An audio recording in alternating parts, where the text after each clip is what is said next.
Երեք ազգային ժողովում իշխանության ամենաօդիոս կերպարներից մեկը Խաչատուր Սուքիասյանը սկանդալային հայտարարությամբ հանդես եկավ, նշելով, որ իբրև թե 2022 թվականի ադրբեջանական ագրեսիայի ժամանակ արցախցիները չեն կռվել եւ ընդամենը 10 զոհ է եղել արցախցիների շրջանում։ Ընդհանրապես մենք ֆիքսում ենք, որ վերջին օրերին գործող ռեժիմի կողմից արցախցիների նկատմամբ ատելության քարոզչական մի նոր ալիք է ձևավորվել, որը դրսևորվում է տարբեր կերպ, եւ Սուքիասյանի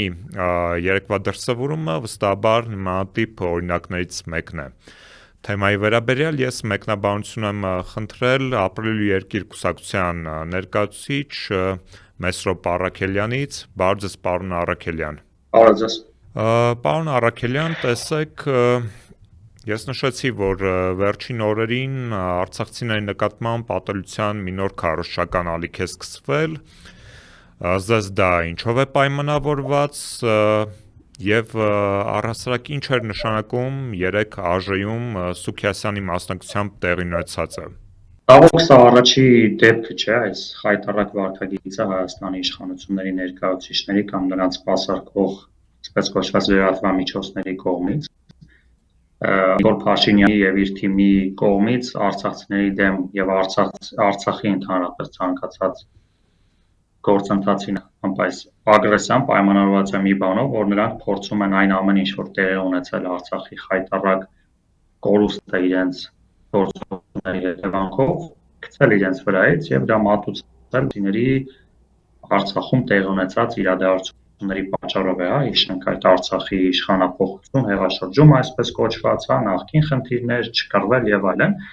Վերջի շրջանի այսպես կոչված ագրեսիվ ակտիվությունը իմ կարծիքով պայմանավորված է արցախցիների կողմից սոցիալական խնդիրների բարձրաձայն այդ հանրային ալիքը, որը բնական է արժանանում է նաև Հայաստանում գտնվող մնացած հայրենակիցների աջակցությանը, որովհետև այդ մարդիկ ծայրահեղ վիճակում են գտնվում, եւ այլ հանրահավաք, փողոցային պայքար, սրանով փորձ են անում արցախցիների նկատմամբ այս հակակարոզով որոշակի ատելություն սերմանել հանրությանը, որ ստանան այդ աջակցությունը, բայց այնից ավելի հակառակ ազդեցությունն է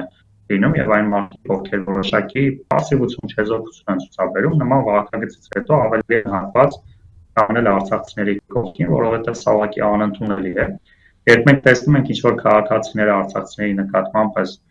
ատելությունը արդեն սերմացած իրենց մեծում են ինչ-որ վարքագիծ դրսևորել, ու դեռ կարող ենք ասել, լավ, հիմա մարդիկ ընկել են իշխանական քարոզի։ Բայց երբ ազգային ժողովի պատգամավոր, որը շատ լավ հասկանում է, շատ լավ տիրապետում է 23 թվականի սեպտեմբերյան դեպքերին ինչ է եղել, ունի բացառիկ ինֆորմացիա, որ նույնիսկ հանրությունը չգիտի։ Սա ուղղակի կոնկրետ կանխամտածված քարոզ է եւ հետո երբ արժանանում է պարսավանքի նաեւ լրագրողների, այսպես կոչված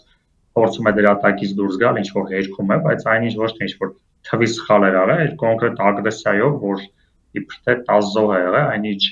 300 զոհ է եղել եւ քաղաքացիական անձանց կողմից եւ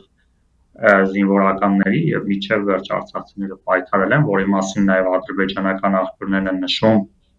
թե ինչքան զոհ են տվել, ընդ որում դրա վերաբերյալ մի քանի շաբաթ առաջ նույնիսկ Արցախի ռազմաքաղաքական ղեկավարության դատավարության ընթացքում ներկայացրեց Ադրբեջանի դատախազությունը, դա էլ որպես մեղադրանք, թե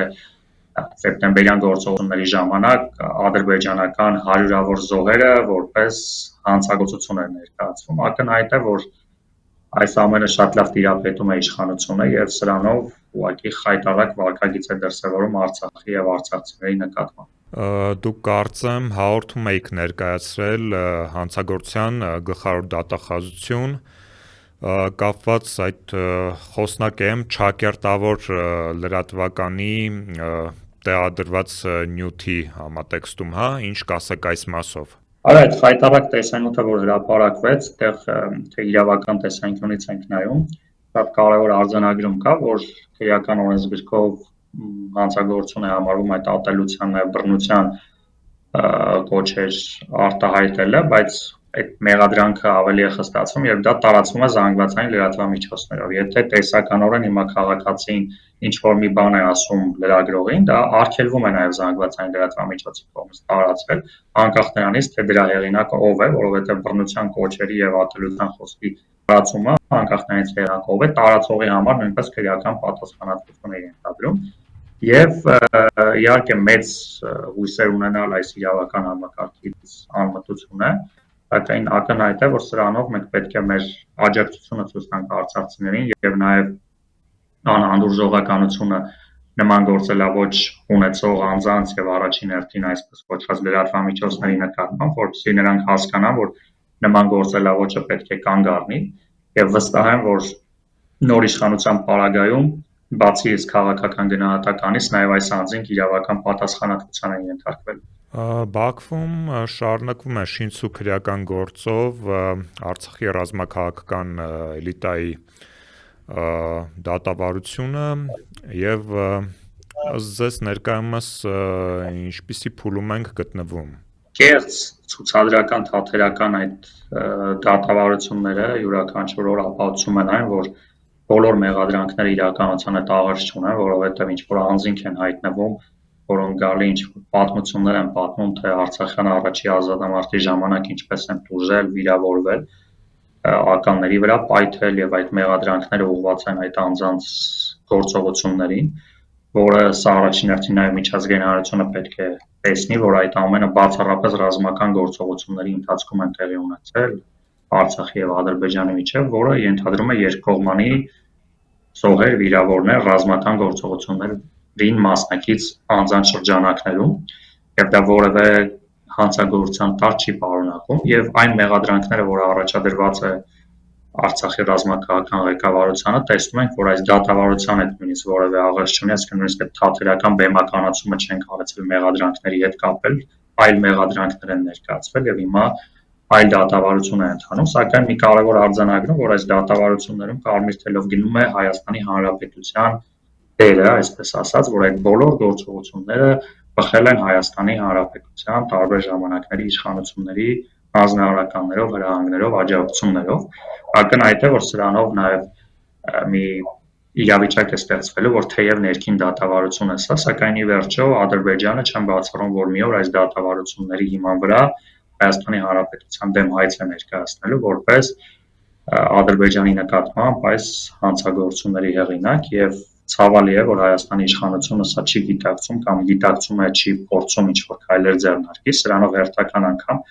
վնաս է հասցնում, անկախ նրանից այդ անձանց նկատմամբ տեղի ունեցող դատավարություններին Հայաստանի Հանրապետությունը այս դատավարությունների վերաբերյալ պետք է իր հստակ իրավական դիրքորոշումը ներկայացնի միջազգային հանրությանը եւ պահանջի միջազգային հանրությանը, որ իր գործողություններով վերջ տա այս շինծու դատավարություններին։ Շնորհակալ եմ հետաքրքիր եւ կարեւոր մեկնաբանության համար։ Սիրելի այրնակիցներ, թեմայի վերաբերյալ ես զրուցեցի Ապրելու երկիր կուսակցության ներկայացուցիչ Մեսրոպ Առաքելյանի հետ։